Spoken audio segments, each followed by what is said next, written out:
நாள் 31. வெளிப்படுத்தின விசேஷம் 3ஆம் அதிகாரம் 11ஆம் வசனம். இதோ சீக்கிரமாய் வருகிறேன், ஒருவனும் உன் கிரீடத்தை எடுத்துக் கொள்ளாதபடிக்கு உனக்குள்ளதை பற்றி கொண்டிரு. ஆமீன்.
கிறிஸ்துவுக்குள் அருமையானவர்களே, இன்றைய நாளின் சிந்தனை பொருள் கர்த்தரை பற்றி கொள்ளுங்கள். 6 சிந்தனைகள் நமக்காக.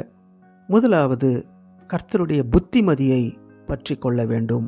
நீதிமொழிகள் 4:13, புத்தமதியை உறுதியாய் பற்றிக்கொள், அதை விட்டுவிடாதே, அதை காத்துக்கொள், அதுவே உனக்கு ஜீவன். இரண்டாவது, அவருடைய நன்மையை பற்றி கொள்ள வேண்டும். ரோமர் 12ஆம் அதிகாரம் 3ஆம் வசனம், உங்கள் அன்பு மாயமற்றதாயிருப்பதாக, தீமையை வெறுத்து நன்மையை பற்றி கொண்டிருங்கள் என்று வேதம் சொல்கிறது. மூன்றாவது, நித்திய ஜீவனை நாம் பற்றி கொள்ள வேண்டும். 1 தீமோத்தேயு 6ஆம் அதிகாரம் 12ஆம் 19ஆம் வசனங்கள், விசுவாசத்தில் நல்ல போராட்டத்தை போராடு, நித்திய ஜீவனை பற்றிக்கொள் என்று வேதம் சொல்கிறது.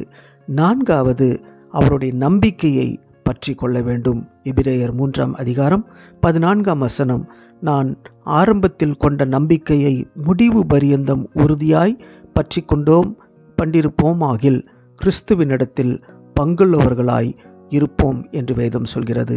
ஐந்தாவது, அவரிடத்தில் தைரியத்தை பற்றி கொள்ள வேண்டும். எபிரேயர் 3ஆம் அதிகாரம் 6ஆம் வசனம், நம்பிக்கையினாலே உண்டாகும் தைரியத்தை முடிவு பரியந்தம் உறுதியாய் பற்றி கொண்டிருப்போம் ஆகில் நாமே அவருடைய வீடாய் இருப்போம். ஆறாவது, அவருடைய கிருபையை பற்றி கொள்ளுங்கள். எபிரேயர் 12ஆம் அதிகாரம் 28ஆம் வசனம், நாம் பயத்தோடும் பக்தியோடும் தேவனுக்கு பிரியமாய் ஆராதனை செய்யும்படி கிருபையை பற்றிக்கொள். எனவே அவரை நாம் பற்றி கொள்வோம்.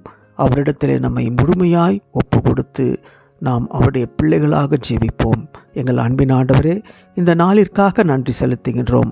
இந்த நாளிலே உம்முடைய கிருபைகளை எங்கள் பற்றி கொள்ள கர்த்தர் அருள் தாரும், ஆசீர்வதியும் பலப்படுத்தும். இயேசுவின் நாமத்தில் ஜெபிக்கிறோம் நல்ல பிதாவே, ஆமேன்.